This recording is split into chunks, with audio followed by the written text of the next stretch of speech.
Sebelum saya geser ke spiritualitas, bagaimana sih perasaan batin ketika kemudian kita menjadi sebuah jalan untuk menyenangkan banyak orang begitu?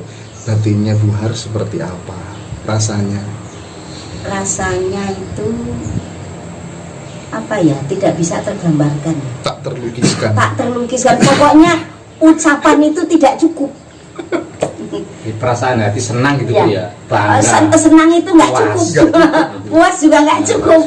Jadi tidak bisa diungkapkan dengan kata-kata. Misalnya kita kan ada tadabbur alam, kemana aja setahun sekali, kadang 12 bis gratis. Waduh. Ininya gratis. Kadang itu saking. Betul Mas Eko itu? Betul sekali.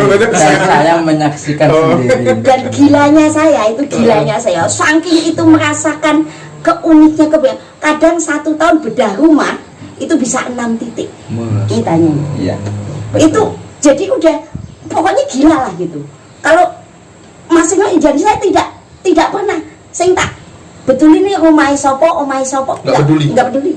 Mau agamamu apa sih nggak ada masalah. Pokoknya bangun sampai selesai, jangan ada yang kurang. Kalau misalnya nggak bener ini nggak, pasti yang bangunnya sendiri karena laporannya kan selalu baik. Jadi nanti adalah sesekali nanti bedah rumah di tempatnya Bapak Nanti, amin. Nanti bisa dilihat proses dari perangkat ini bagian bedah rumah itu bisa di ini. Tapi itu kayaknya sih kayak candu ya. Candu, betul. Iya. Nyandu Mas. Jadi kayak candu. Jadi gini, kalau saya melihatnya sih itu bagian dari mental keberlimpahan seseorang yang tidak dimiliki oleh banyak orang. Jadi kita nggak pernah merasa akan takut kehabisan segala macam, itu tidak ada. Kamus itu tidak ada. Beda Mas Indra. Karena dulu saya itu susah banget. Saya itu anak jalanan Mas Indra. Anak jalanan? Iya, saya keluar dari rumah itu dari sejak kecil, hidup di jalanan sampai saya pergi. Pokoknya saya itu selalu dianggap inilah sama orang pecundang lah gitu. Tapi saya jaga diri kita untuk selalu selamat. Jangan sampai saya jatuh ke lembah yang tidak disukai oleh Sang Pencipta. Karena kita mengenal Allah Islam juga baru dari itu kan kita selalu pencarian terus. Jadi terus dalam pencarian. Nah, sekarang kita menemukan yang lebih unggul lagi. Aliran semuanya aliran kita pengen menggali, dan itu semuanya ada titik emasnya, titik berliannya. Selalu kita meramu yang positif-positif ya? Iya. Kalau misalnya si penuntunnya ini sikapnya nggak bagus, perilakunya jelek, itu jangan dilihat dianya, tapi apa yang sudah ditimbulkan yang positifnya kita ambil gitu. Karena bagaimanapun juga dia itu sudah ciptaan yang kuasa. Betul. Tidak ada yang nggak mungkin gitu. Dan luar biasa nih, misalnya tuh tadabbur kita bawa 12, ada yang lompat jendela, ada yang kotoran di ini, ada yang ininya nggak bayar kan, larinya kan ke kita semua kan. Tapi nggak kapok saya itu. Nggak kapok gitu. Tapi memang klimaksnya tuh image orang lucu dan Allah kabulkan ya Mas. Suatu saat pernah saya kondisi masih susah Mas. Saya tuh hidup di Jalan Malioboro itu sampai menjelang remaja dari kecil. Dari nuntupin sepeda motor, tapi saya tetap harus sekolah. Jadi saya itu bukan ex orang mampu, sebenarnya orang jalanan, orang tidur di pinggir jalan. Nggak kebayang kan? Terus sudah agak gede untuk selamat tidurnya di kuburan gitu. Jadi makanya kalau ada ngeliat orang susah, itu kita nggak kepengen ngerasain kayak saya dulu. Jadi bagaimana caranya kita berbagi? Kalau habis ya duitnya Gusti Allah kok. Bandane Gusti Allah, baline Gusti Allah ya ora masalah. Tuh ya ora tahu tak makanya kok Ibu duitnya dari mana? Enggak bisa. Oh, saya punya bank ilahi. Serinya enggak ada. Coba Pak Indra, perjalanan dari sono ini keliling dengan segitu banget, dengan sukanya 20 juta kan enggak cukup. Ini untuk ini kecilnya aja. Dan kalau bedah rumah itu, satu rumah yang awal kita bedah itu 5 kali 12 ya, yang Bu Ae itu. Itu dari benar-benar rata. Itu kalau dipikir apa aku, dan saya nggak pakai melihat. Karena itu luar biasa, apalagi sekarang nih hikmahnya luar biasa.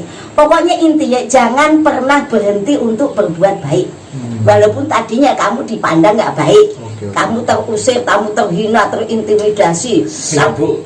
Sampai Siap, saya Bu. itu pernah disangka maling ayam, diseret, harus ngakuin maling ayam.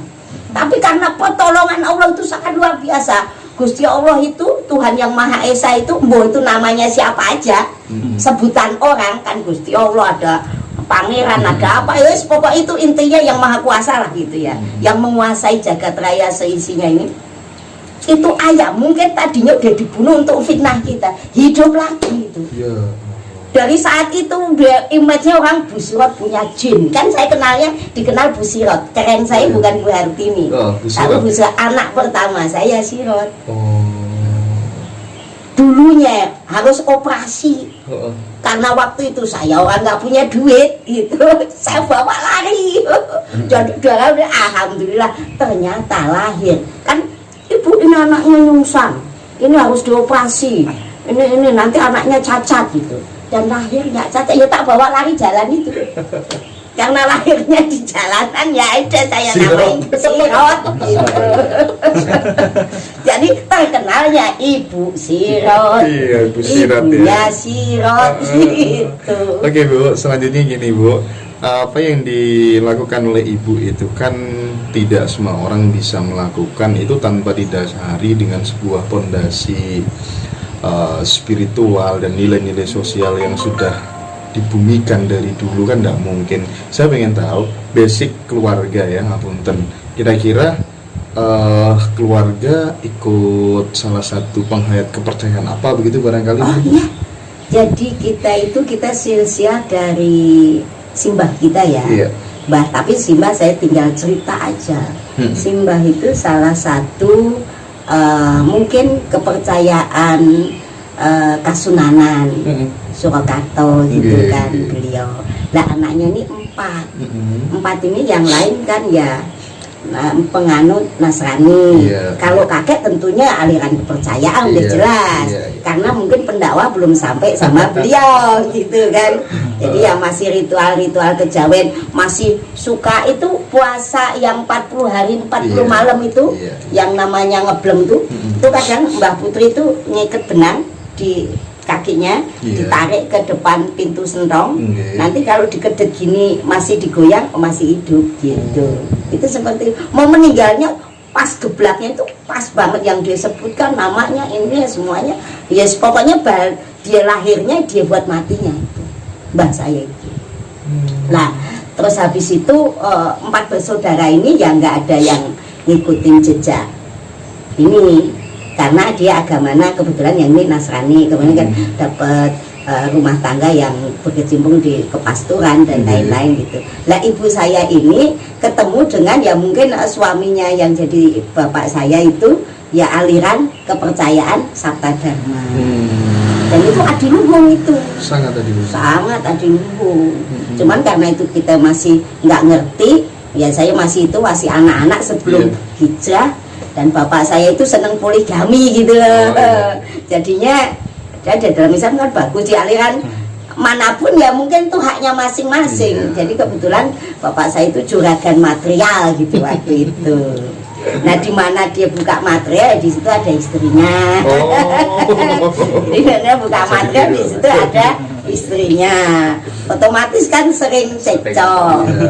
Lah anak-anak ini ya kita termasuk kita itu nggak betah gitu ya. Saya terus hidup di jalanan yang ini alam kok ya nggak dicari ya itu udah kekuasaan yang kuasa lagi itu. Jadi kita itu dididik sama alam.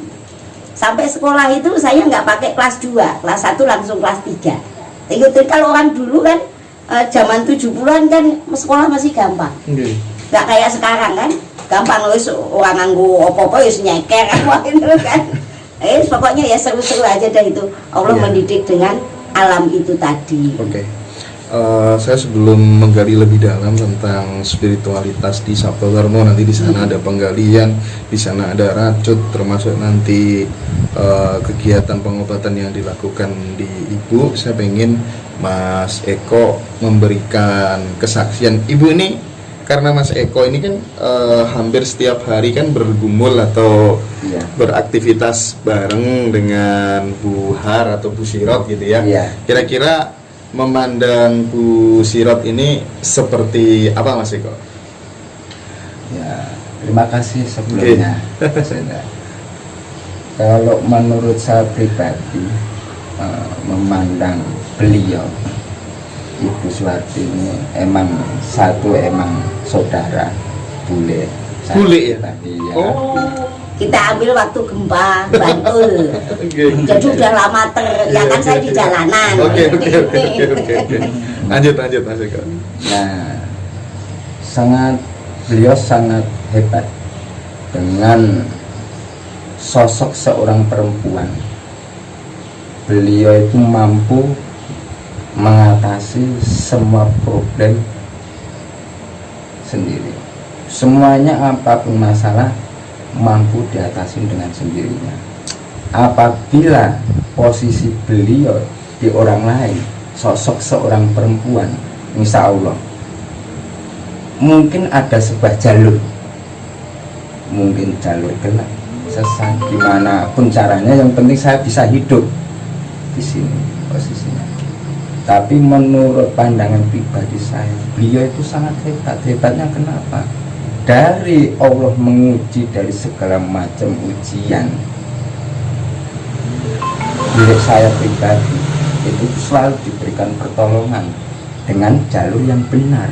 Walaupun jalan itu banyak, Kalau mau ya. kalau mau, inilah pertolongan Allah yang mungkin tidak bisa dijalani oleh orang lain. Oke, kalau dalam konteks hidup dengan memberi itu, jenengan melihatnya bagaimana? Itu hampir tiap bulan itu boleh saya pribadi kadang suka memberikan donasi kepada anak yatim piatu, ibu-ibu, Termasuk Joko. bedah rumah segala macam gitu ya. terutama itu hampir kadang setahun sekali beliau bedah rumah. Mudah-mudahan kita bisa niru Mas Eko. Amin, amin, amin, amin, amin. Terus ya nanti ngaji Rasul Dan tidak harus diekspos ya. Oh iyalah. Tidak perlu ya. Beliau. Gitu ya Mas Eko ya. Ya, kurang lebih.